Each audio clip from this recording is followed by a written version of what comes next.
In the dark shadows, in the white cold, fearlessly we search for knowledge new and old. We drink the strong spirits and read ancient tomes, the order Abracast. We are the brave and bold.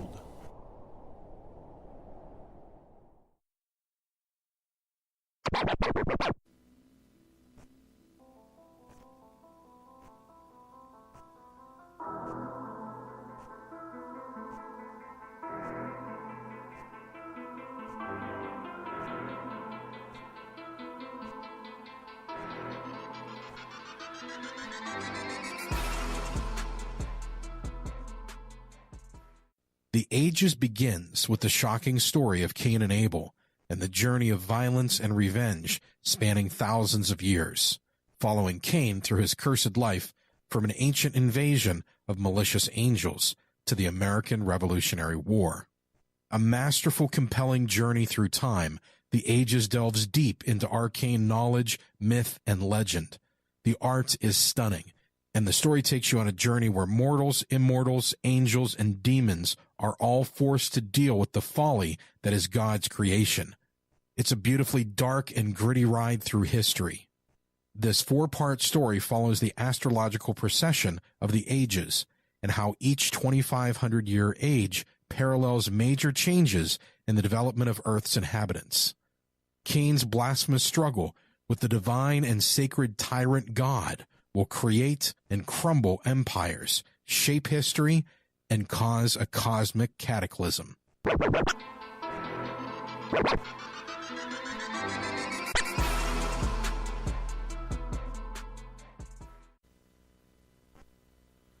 I left the east and went down with 2 couriers. From the way was hard and dangerous, for I was young to tread it. I traversed the border of Maesh, the mart of the eastern merchants, and I reached the land of Babel, and I entered the walls of Sarbag. Down further I went into Egypt, and from me parted my escorts. Straightway I went to the serpent, near to his lodging I settled, to take away my pearl, while he should sleep and I should slumber.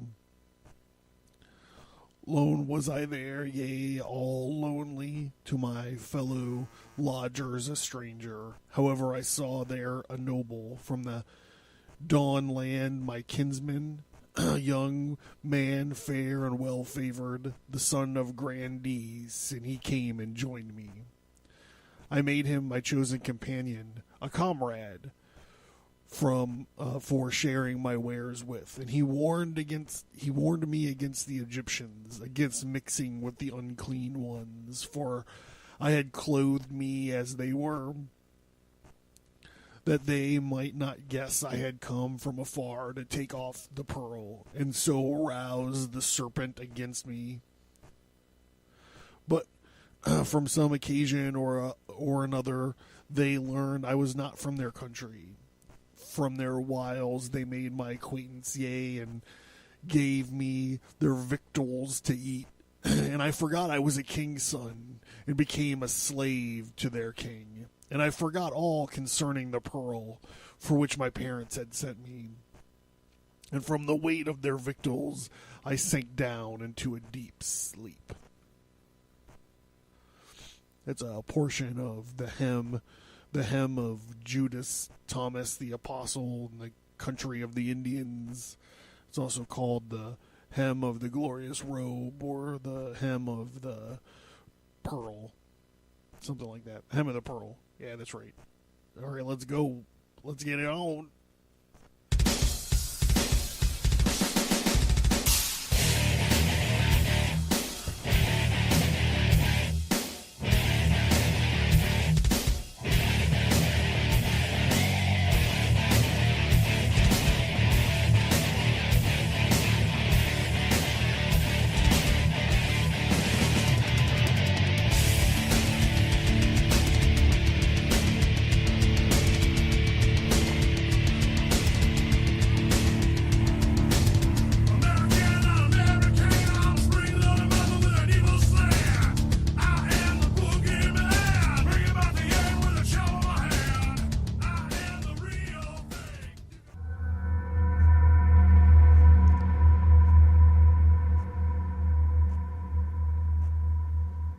The Abercast.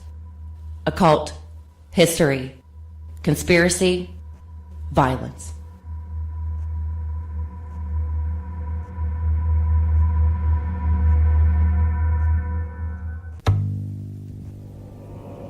Society 13 Podcast Network. Redefining podcasts. Society-13.com. I like to listen.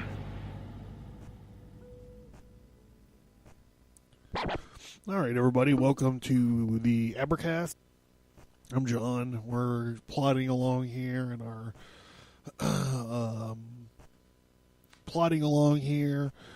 in our topic of I guess it's not really about Gnosticism, about Gnostic mythology, maybe. I don't know.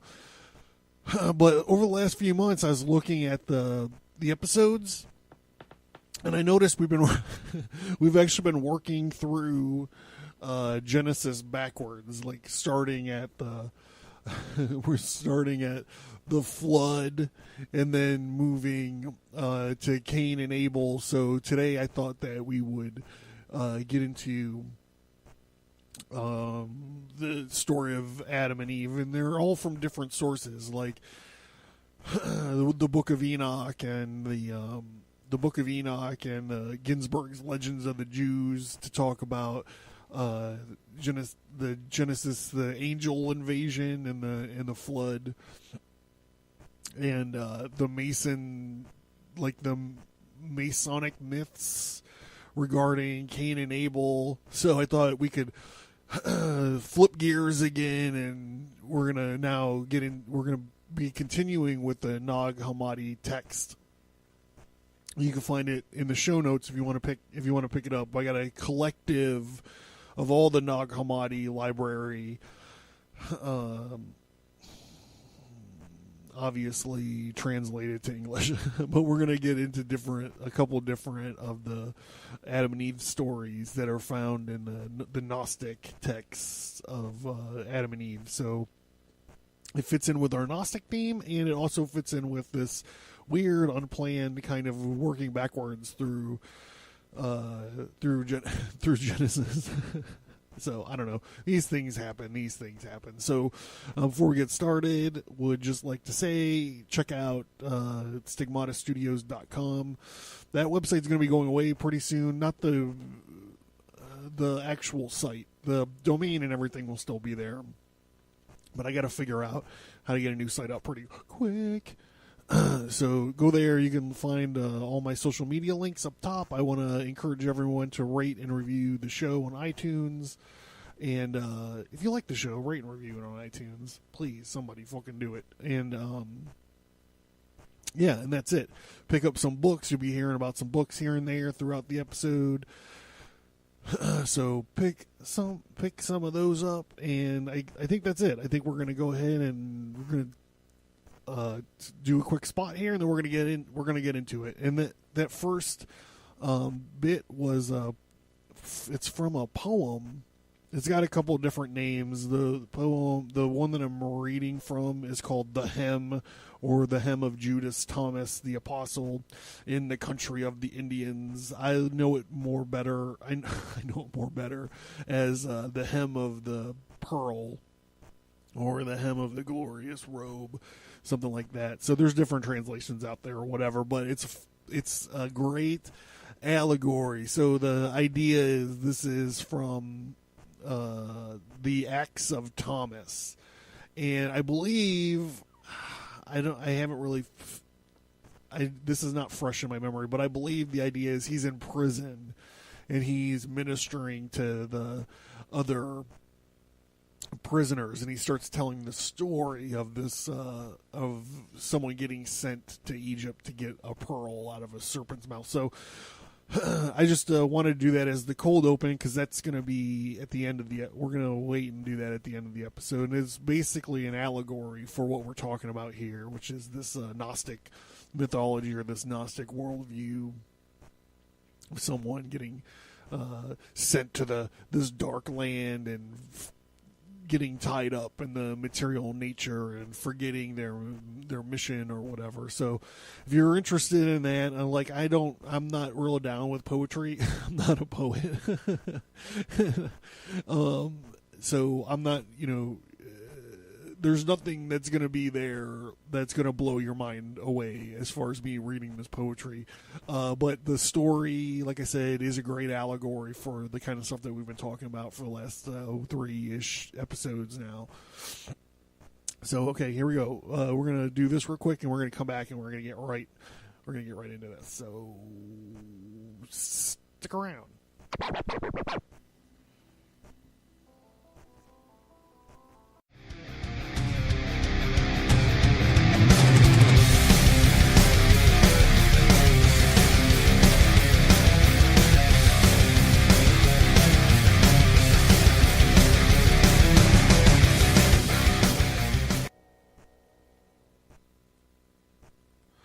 All right, so like I said, we're going to dive right into this.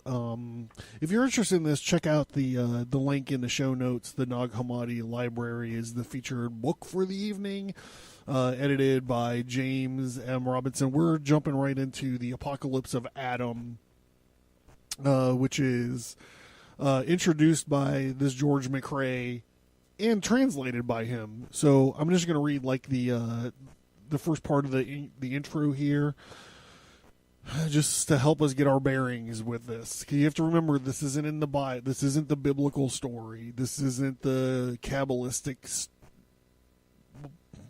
It's not the straight up Kabbalistic story.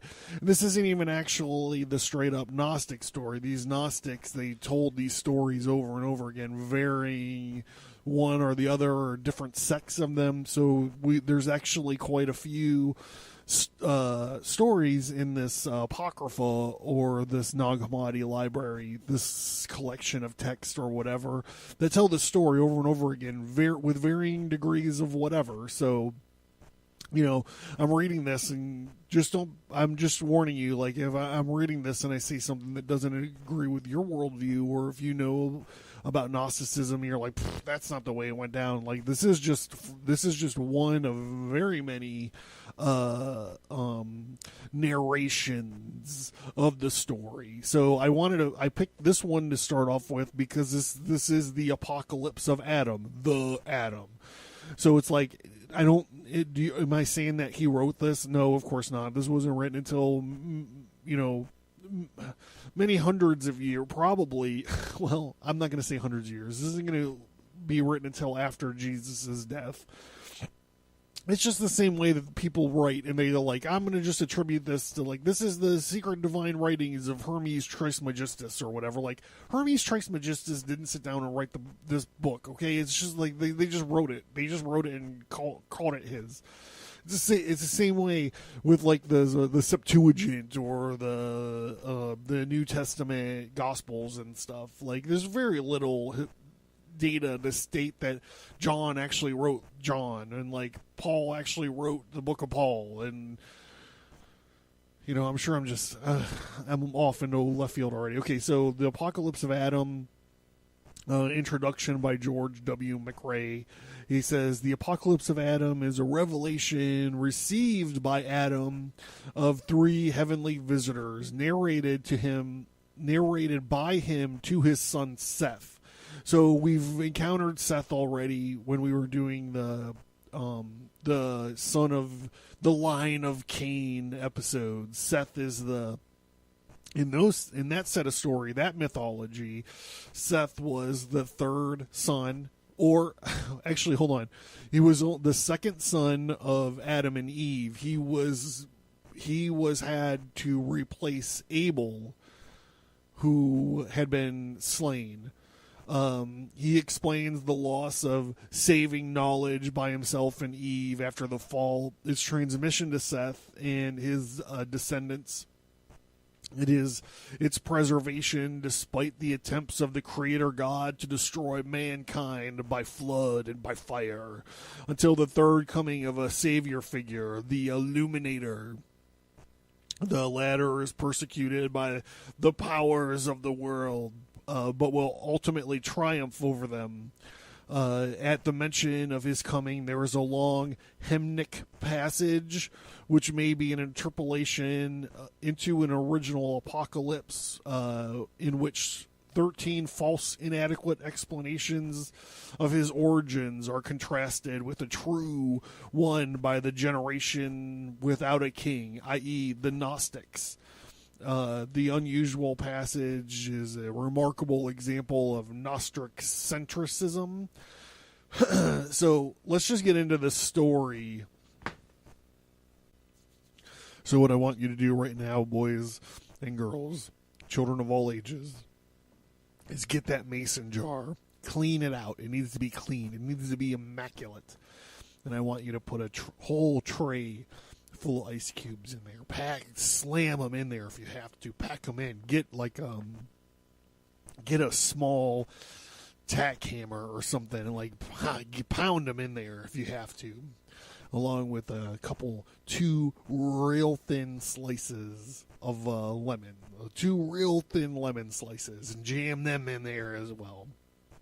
And then I want you to pour 2 shots of cold gin, just like the Kiss song, cold gin. 2 shots of cold gin into a freezing cold stainless steel shot glass, and pour it into your mason jar.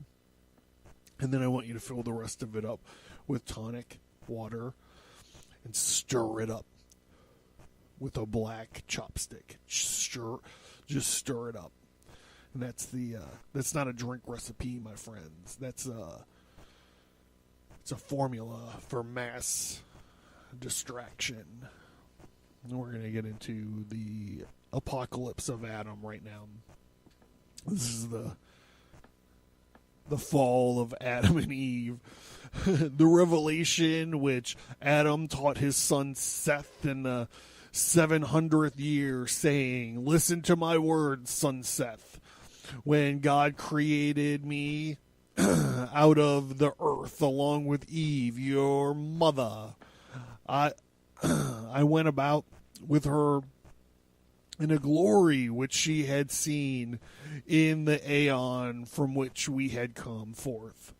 If you got my book, The Ages, my latest graphic novel, you would know that I'm just getting ahead of myself. The Lionian Age. Okay, the Aeon, where am I at? The Aeon from which we had come forth, she taught me a word of knowledge and the eternal God. And we reassembled the great eternal angels, for we were higher than the God who had created us, and the powers with him whom we did not know. Then God, the ruler of the Aeons, and the powers divided us in wrath. Then we became 2 Aeons, and the glory in our hearts left us. Me and your mother Eve, along with the first knowledge that breathed within us, and it glory fled from us. It entered into, remember, these are deteriorated, so there's parts where they're just missing, so I just skip over them. And I'm sorry if that confused you in the last episode, because that last thing that I read had a lot of the Thunder Perfect Mind. It entered to a blank, great blank. I'm not going to keep doing that, so I'm just going to skip over the blank parts, which had come forth, not from this eon from which we had come forth, I and Eve, your mother, but knowledge entered into the seed of the great Aeon. For this reason, I myself had called you, and the name of that man who is the seed of the great generation, or from whom it comes after. The day of the eternal knowledge and the God of truth withdrew from me and your mother Eve. Since that time, we learned about dead things like men. Then we recognized the God who had created us, for we were not strangers to his power, and we served him in fear and slavery. And after this, the events, we became darkened in our hearts. Now I slept with the thought of my heart. So this is all like a little preamble in what he's saying. He's saying, I guess what we're going to get into the next episode is the beginning, like what happens before the let there be light in the Gnostic worldview. What happens before the creation? Because in the Gnostic mythology, a lot of shit takes place. It wasn't just like, I simplify it in my book, The Ages, where it's just like God wakes up somewhere and he's like terrified. He's like, what am I doing? Where am I at? And so he's like, I got to create little friends to help me, whatever. And he fucks everything up. Because in my books, just like in these Gnostic mythologies, God fucks everything up. He doesn't get anything right at all, ever.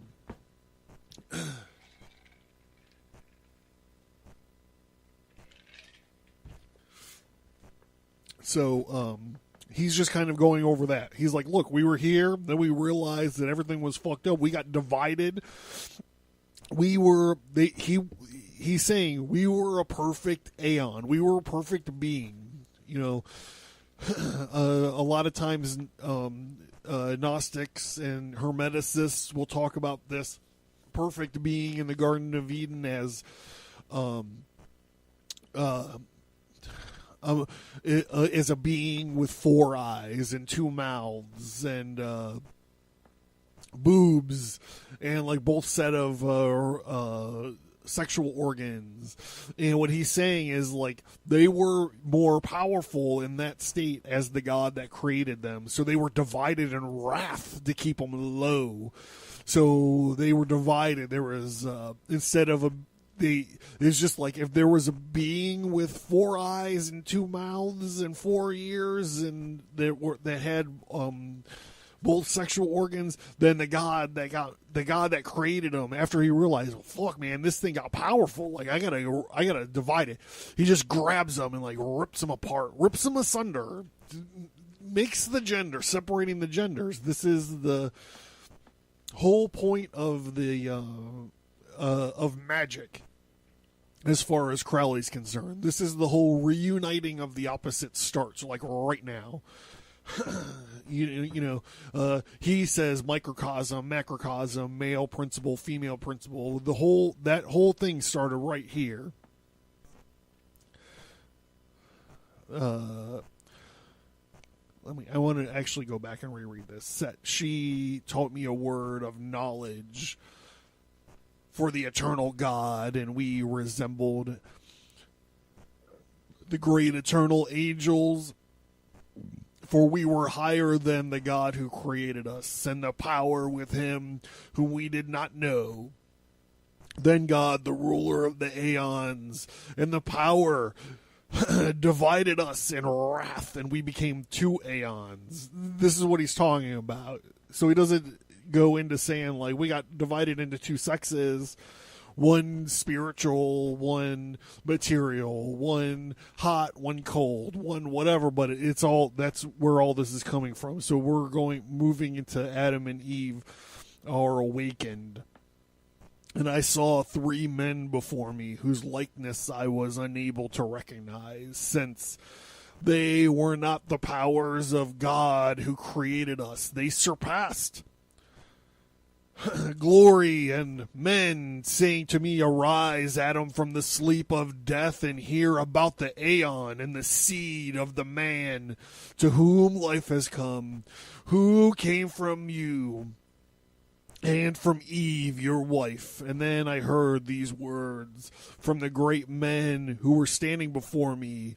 Then we sighed, I and Eve, in our hearts, and the Lord, the God who had created us, stood before us and said to us, Adam, why were you sighing in your heart? Do you not know that I am the God who created you, and I breathed into you a spirit of life as a living soul, and the darkness came upon our eyes. Then the God who created us created a son from himself, and Eve, your mother, for the thought of I knew a sweet desire for your mother, and then the vigor of our eternal knowledge was destroyed in us.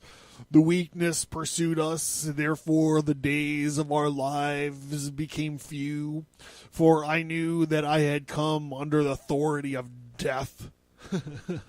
Now then, my son Seth, I will reveal to you the things which those men whom I saw before me at first revealed to me, after I had completed the times of the generations and the years of the generations have been accomplished. Then, slave.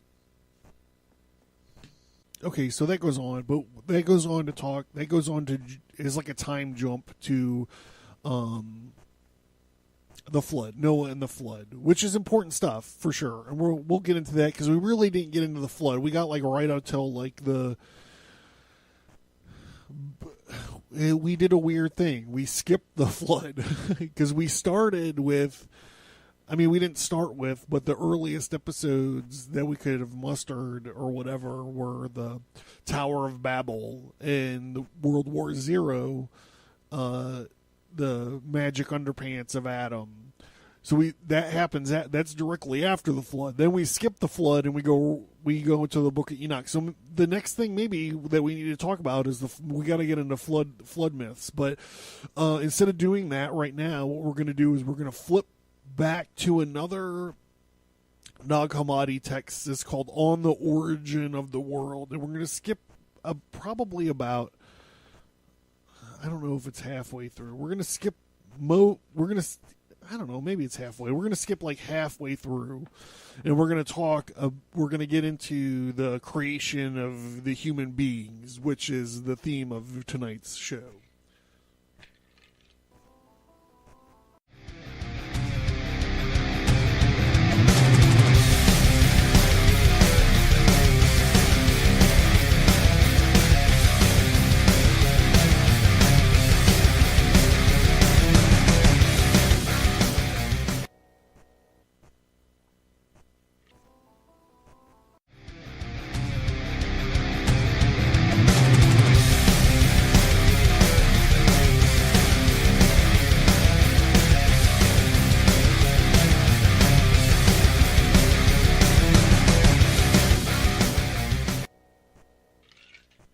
So you have to remember there's some same themes in here, some different themes, different mythology. Like here we're actually start talking about Greek gods, Eros and Psyche actually make an appearance here. But so we're skipping to the origins of the world.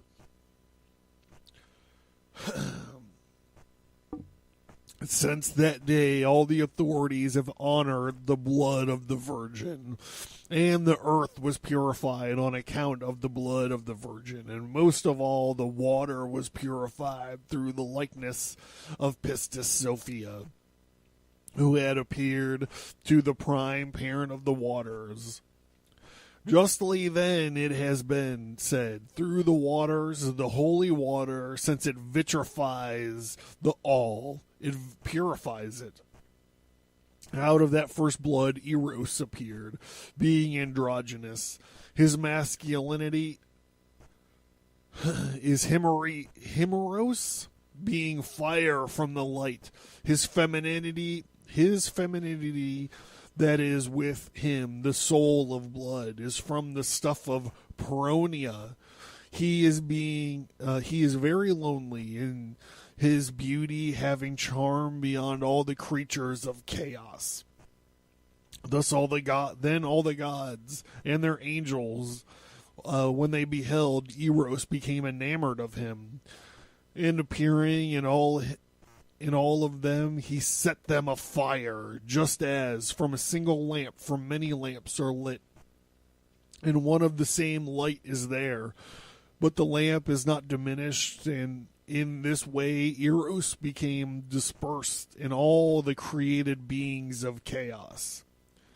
And he was not diminished, just as from the midpoint of light and darkness, Eros appeared at the midpoint of the angels and mankind. The sexual union of Eros was consummated, so out of the earth the primal pleasure blossomed. The woman followed earth, and marriage followed woman. Birth followed marriage, dissolution followed birth.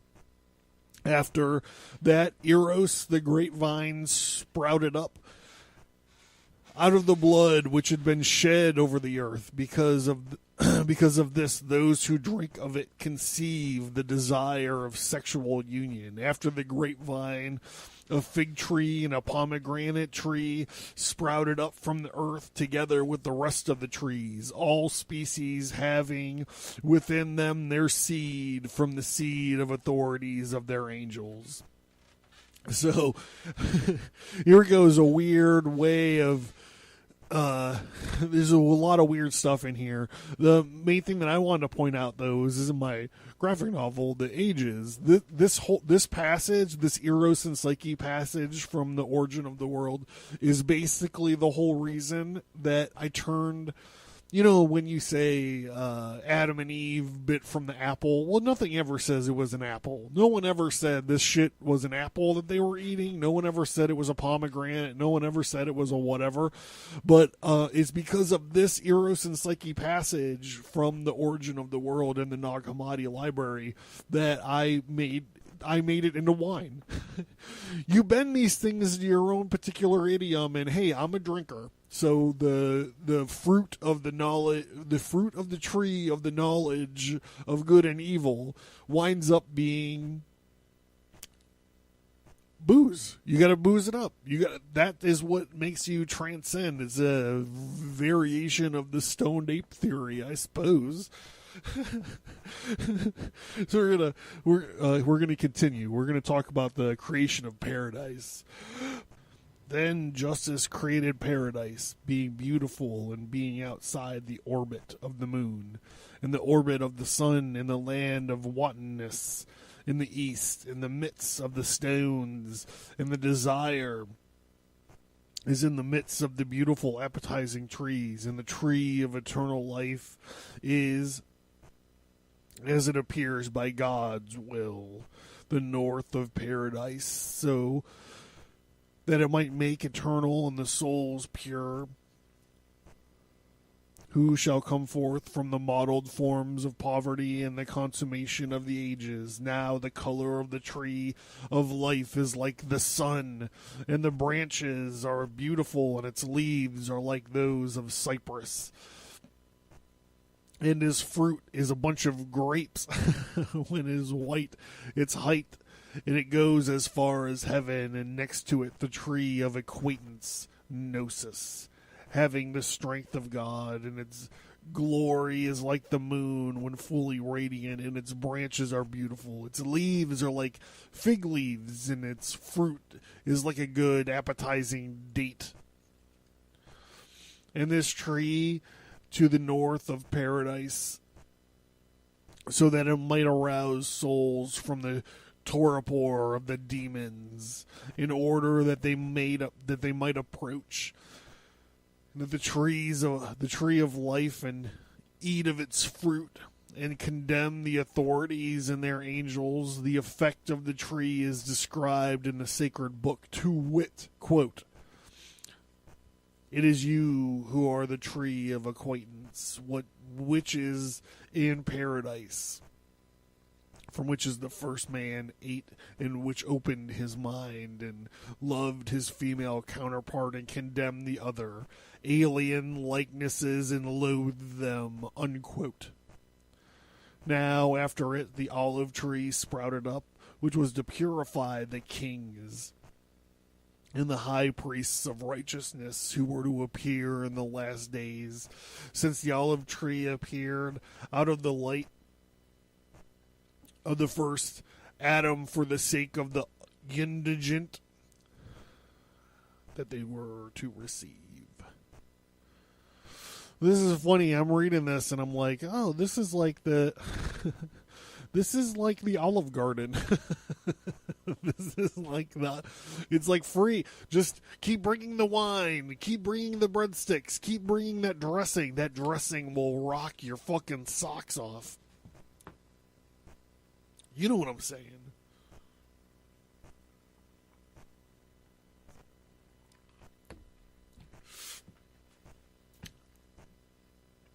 The creation of plants and animals and orbs. And the first soul, Psyche, loved Eros, who was with her, and poured her blood upon him and upon the earth.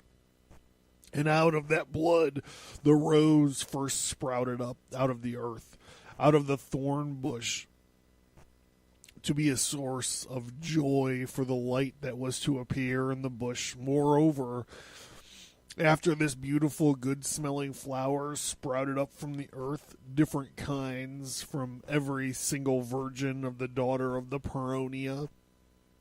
And they, when they had become enamored of Eros, poured out their blood upon him and upon the earth. After these, every plant sprouted up from the earth in different kinds, containing the seeds and the authorities of their angels. And after these authorities, created out of the waters of species of beasts, that the reptiles and the birds and different kinds, containing the seeds of authorities and their angels. But before all these, we had appeared on the first day, and has remained upon the earth something like 2 days, and left the lower Perona in heaven, and ascended towards the light, and immediately darkness covered all the universe. And when she wished, the Sophia, who was in the lower heaven, received authority from Pistis, and fashioned the great luminous bodies and all of the stars. She put them in the sky to shine upon the earth, and to render temporal signs and seasons and years and months and days and nights and the moments and so forth. And in this way, the entire region upon the sky was adorned.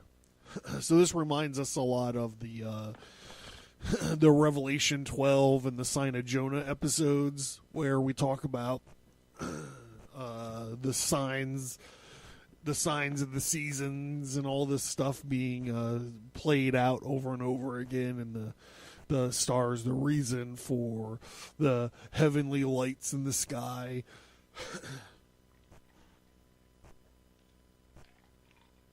Now when Adam of light conceived the wish to enter his light, the eighth heaven, he wasn't able to do so because of the poverty that had mingled with his light.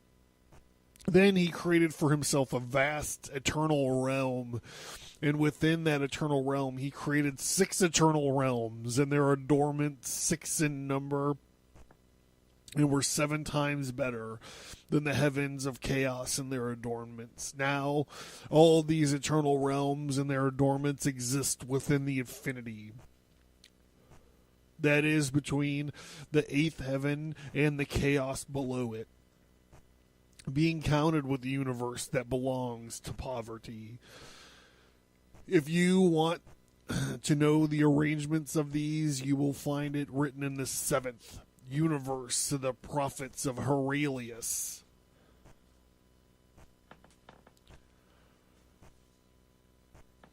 So we're going to, I don't know what the 7th universe of the prophets of Horalius is, but we're going to continue. We're going to dive, we're finishing diving into this. We're actually going to get into the creation of human beings right now, as reported by the Gnostic text called On the Origin of the World.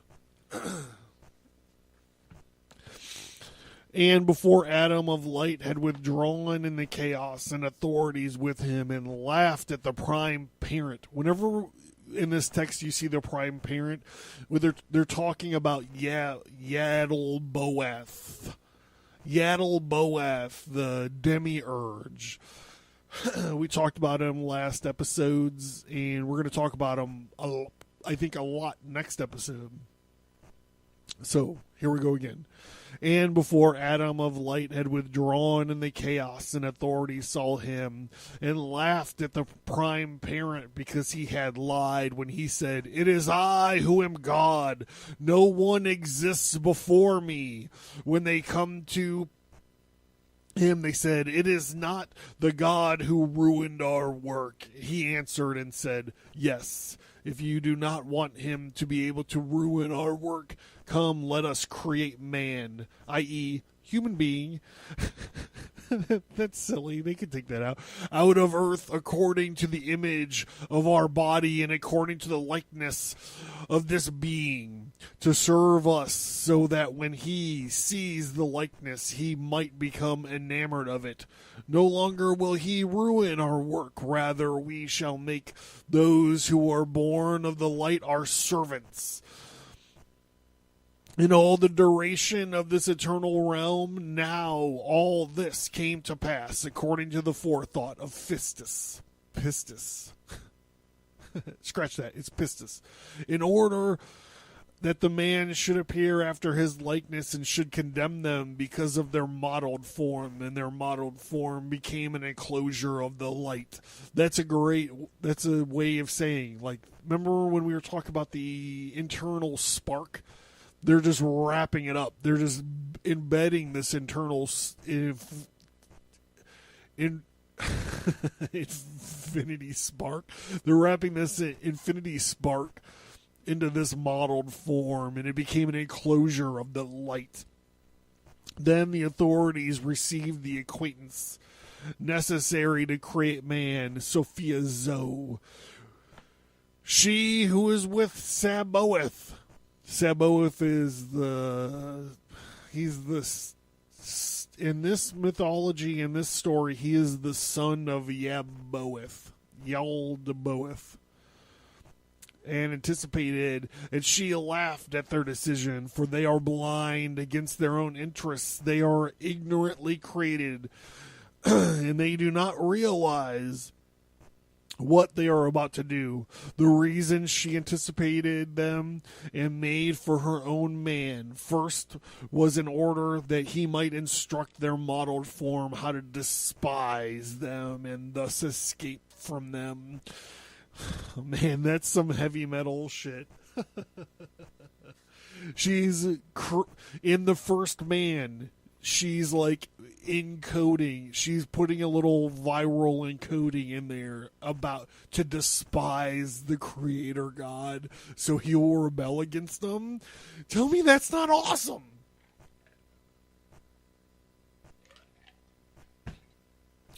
Now the production of the instructor came about as follows.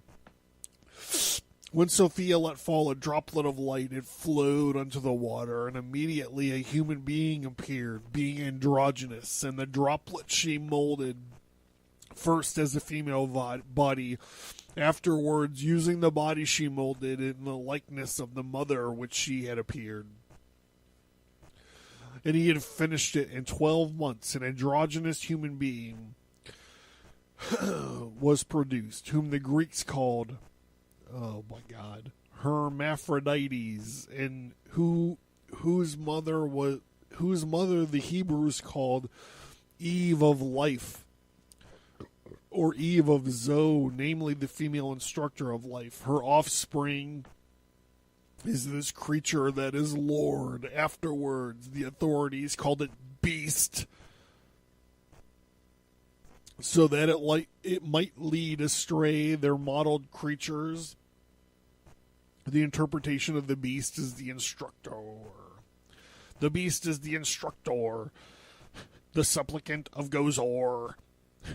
I just made that part up. For it is found to be the wisest of all beings. Now, Eve is the first virgin, the one who without the husband bore her first offspring. It is who served her as her own midwife. So I'm not going to lie, and I'm not going to read this. There goes on to be this song of Eve, who it actually in some parts sounds like the Thunder Perfect Mind It is I whom the wife, it is I whom the virgin, it is I whom am pregnant, it is I whom the midwife. It is I whom comforts and pains and travails, and it is my husband who bore me. So I'm just going to skip through all that, and we're going to get into the cosmic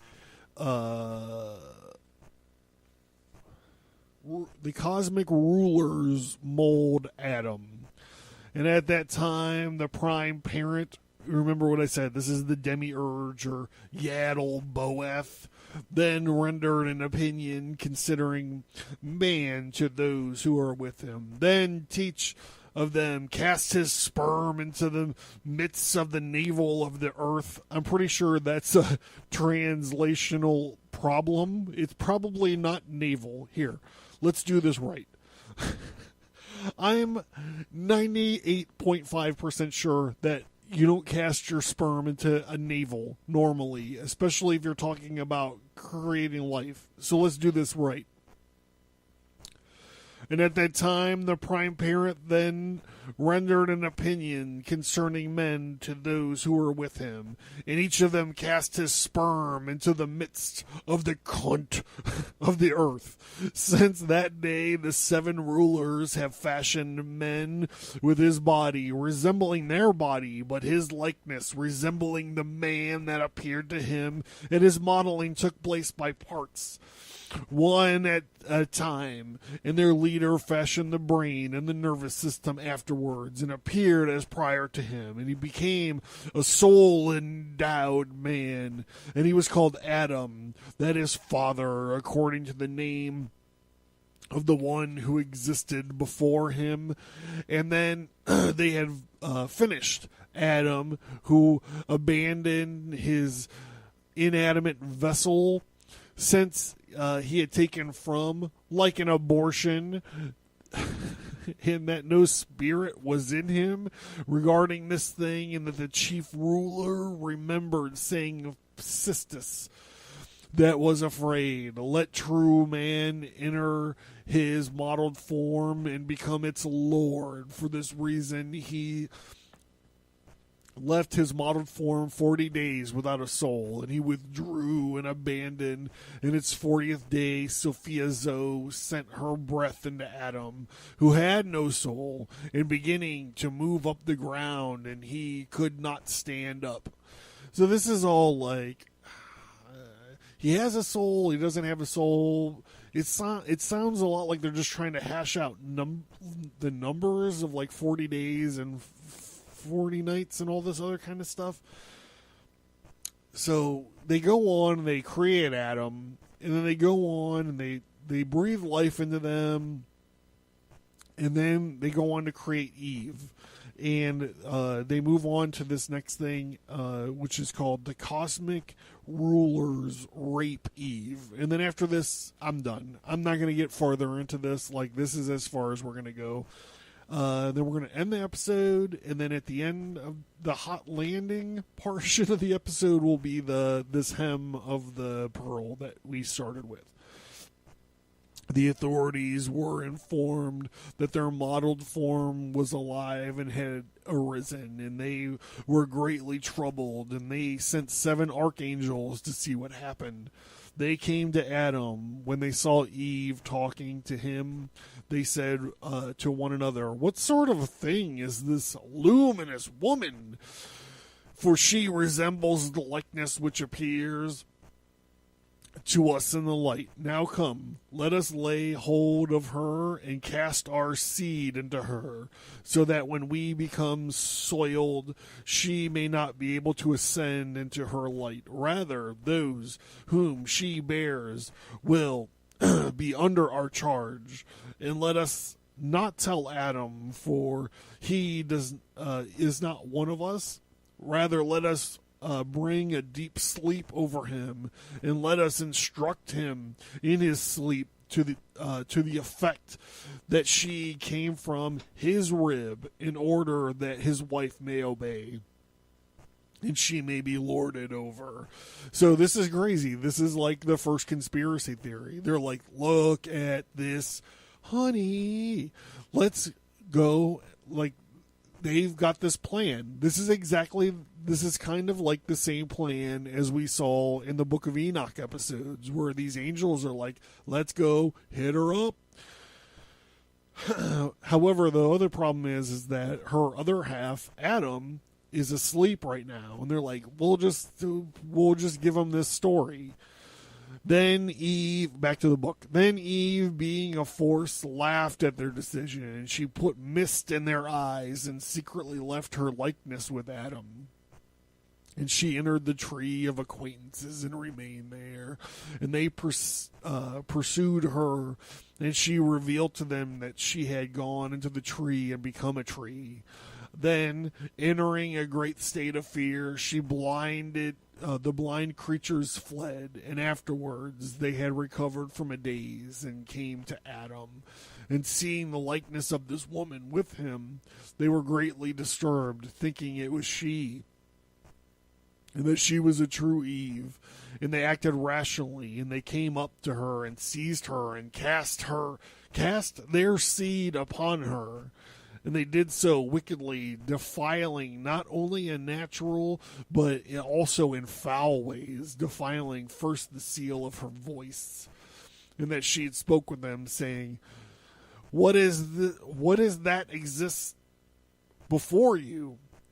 Intending to defile those who might say the consummation, and they erred, not knowing that they erred, not knowing that it was their own body that they had defiled, and it was a likeness, and their authorities were their angels defiled in every way.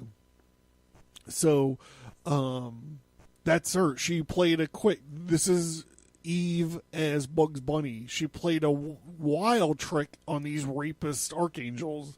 I'm just going to do one more paragraph here of a section that I'm going to call Eve bears the children of the cosmic power, because this will link right into the line of Cain episode. So I'm going to string all these episodes together. So first, she was pregnant with Abel, and by the first ruler, and it was by the seven authorities that they're angels, that she bore the other offspring. And all this came to pass according to the forethought of the prime parent, so that the first mother might bear within her every seed being mixed, and every being fitted to the fate in the universe and its configurations, and to justice and prearranged plan came into effect regarding Eve, so that modeled forms of the authorities might become enclosures of the light, whereupon it would condemn them through their modeled forms.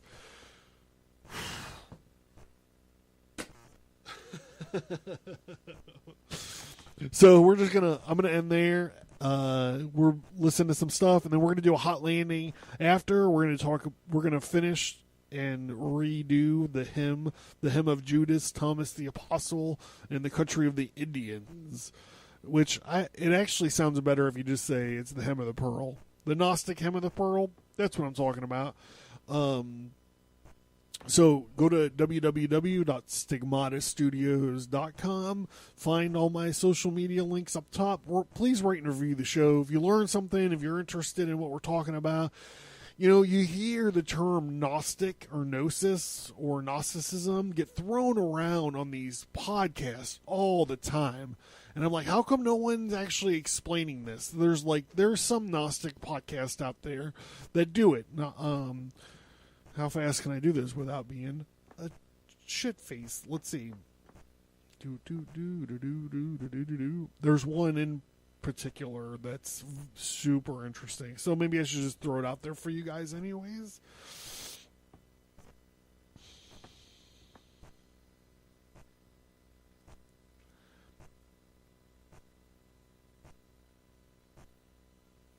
I'm doing it. I'm looking. Just hold tight. Hold tight, everybody. Hold tight. God damn it. A lot of podcasts have Gnostic in there, their titles or whatever, but look, this is what I'm talking about.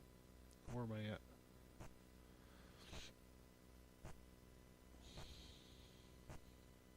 I'm just failing. I'm failing. I'm fucking... Do.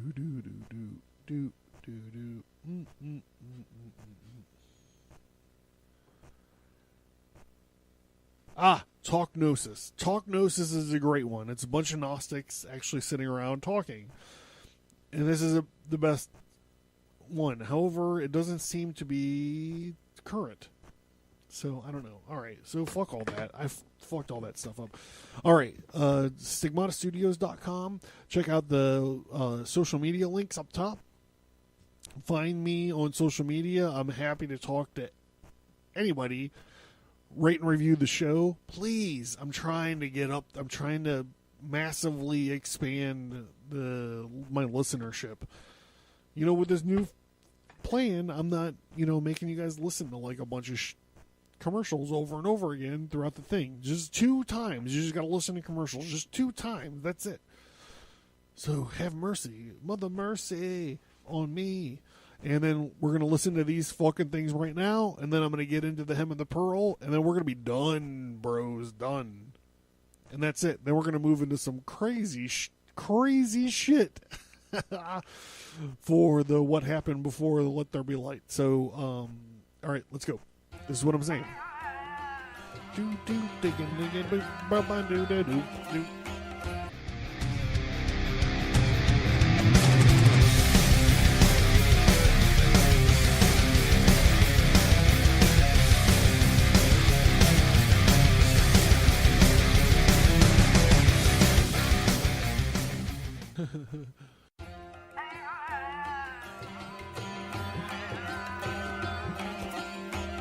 Stigmata Studios presents The Scorpion Strikes. In this comic book, a terrorist called the Scorpion is transported to a secret CIA prison. He quickly turns the tables on the guards and administrators and releases the prisoners. A well-armed anarchist called Constituent Zero assembles a team and fights to take the prison back. The story is a dark political action thriller. The Scorpion's actions set the stage perfectly for the Jin Jihad. Available on Indie Planet. Get more info on The Scorpion Strikes, the Jin Jihad, and other titles at stigmatastudios.com.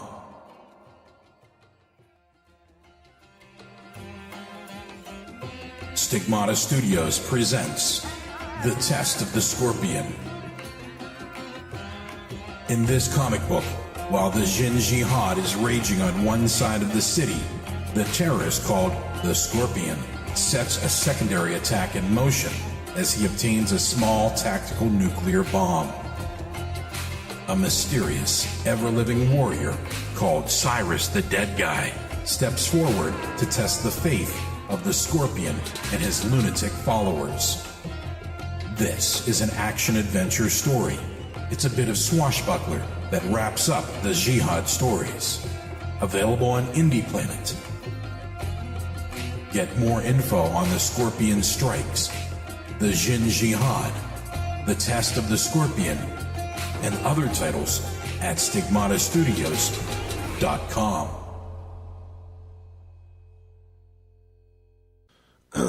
The hymn of Judas Thomas the Apostle in the country of Indians. When a quite little child, I was dwelling in the house of my father's kingdom, and in the wealth of the glories of my upbringings I was delighting. From the east our home, my parents forth sent me with journey provision. Indeed, from the wealth of our treasure they bound up for me a load.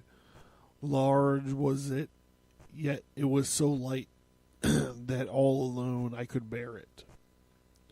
Gold from the land of Bethalia, silver from Yazek the Great, Caledonia of India, Ishu Harad opals from Kesaran, and girt me with adamantium that had power to cut even iron. Vibranium. with glorious robe they took off, which in their love they had wrought me, and my purple mantle, which was woven to match my stature, vibranium. And with me they made a compact, and my heart wrote it, not forget it. If thou goest down into Egypt, and thence thou bring the one pearl, the pearl that lies in the sea, hard by the loud breathing serpent, then shalt thou put on thy robe, and thy mantle goeth upon it, and with thy brother and our second shalt be heir in our kingdom. I left the east and went down with 2 couriers with me, for the way was hard and dangerous, for I was young to tread it. I traversed the borders of Maesh, the mart of the eastern merchants, and I reached the land of Babel, and entered the walls of Sarbag. Down further I went into Egypt, and from me parted my escorts. Straightway I went to the serpent, near his lodgings I settled, to take away my pearl, while he should sleep and should slumber. Alone was I there, yea, all alone, to my fellow lodgers a stranger.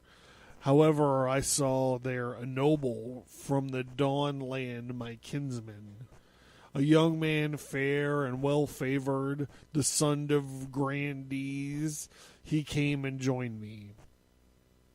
I made him my chosen companion, a comrade for sharing my wares with, and he warned me against the Egyptians, against mixing with the unclean ones, for I had clothed me as they were, that they might not guess I had come from afar to take the pearl, so roused the serpent against me. But from the occasion of others they learned that I was not from their country. With their wiles they made my acquaintance, yea, they gave me victuals to eat. I forgot that I was a king's son, and became a slave to their king. I forgot all concerning the pearls for which my parents had sent me. And from the weight of the victuals I sank down into a deep sleep. All from this now was befalling my parents perceived, and were anxious. And it was proclaimed in our kingdom that they should speed our gate. Kings and chieftains of Parthia, and the east of all the princes. And this the counsel they came to, I should not be left down in Egypt. And for me they wrote out a letter, and to each noble its name set. From us the kings of kings, thy father and thy mother, queen of the dawn land. And from our second, thy brother, and thee, son, down in Egypt, our greetings. And up and arise from thy sleep, and give an ear to the words of our letter. Remember that our art a king's son. See whom that hast served in thy slavedom. Bethink myself of the pearl for which thou didst journey to Egypt. Remember thy glorious robe, thy splendid mantle remember, to put on and wear as an adornment when thy name may be read in the book of the heroes.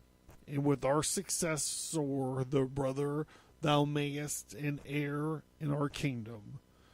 My letter was surely a letter. The king had sealed up his right hand against the children of Babel, the wicked, the tyrannical Diamonos of Sarbag. It flew the form of an eagle, all of the winged tribes in kingbird. It flew the alighted beside me, and turned into speech altogether. It is a voice of the sound of its winging, and I wake and arose from my deep sleep. A Unto me I took it and kissed it, and loosed its seal, and I read it. E'en as it stood in my heart writ, the words of my letter were written. I remember that I was a king's son, and my rank did long for its nature. I bethought me again of the pearl for which I was sent down to Egypt, and I began then to charm him, the terrible loud-breathing serpent. I lulled him to sleep and to slumber, chanting o'er him the name of my father, and began of our second my brother, and the name of my mother, and the East Queen. And thereon I snatched up the pearl, and turned up the house of my father. Their filthily and unclean garments I stripped off the land of their country, and to the way that I came I betook me, in the light of our home in the dawn land. And the road that I found there before me, the letter had been aroused me. As with the voice it had roused me, so with its light it did lead me. In the fabric of silk of the letter of red, in shining appearance before me, encouraging me with its guidance, with its love, it was drawing me onward. I went forth, and though Sarbag I passed, I left Babel the land on my left hand. And I reached unto Mishan the Great, and meeting's place of the merchants. I Lilith hard by the seashore, and my glorious robes I have stripped off, and by my mantle with which it had covered, down to the heights of Harsinia, thither to my parents did send me, and my hands of the treasure dispensers, who trustworthy were when it was trusted. Without my recalling its fashion, the house of my father, my childhood had left it. At once, as soon as I saw it, the glory looked like my own self. I mean, we gotta wrap this fucking shit up. I mean, I don't even know what they're talking about. I saw it with all of me, and saw me all of it. And they were twain in distinction. All right. The glorious robe all bespangled with the splendor of colors, with gold, and also with beryls, and cardonius iris-hued opals, with sards and valleying colors, and matches with my grandeurs. All right, so he went to Egypt. He ate a bunch of shit. He lived like the Egyptians, and he got stuck in materialism. And now it's like, I don't understand what all this is all about. To whom of his whole servants with sweet-sounding voices sing praise. And he had promised that him with the court of the kings of kings that I should speed, and taking with me my pearl, should with him be seen by our king. The hem of Judas Thomas the Apostle, which he spake in prison, is ended. And it's ended with me too. I'm done. Like, I'm done. Let's go. Alrighty. Motherfuckers. Are you done? You're done, bitches. You're done. Hey! Yeah, yeah, yeah.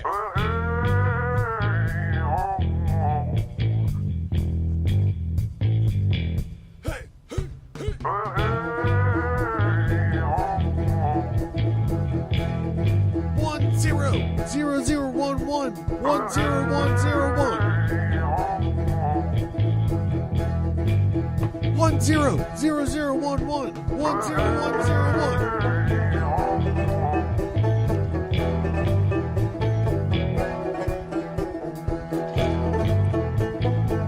1 1 0 0 0 1 1 1 0 1 0 1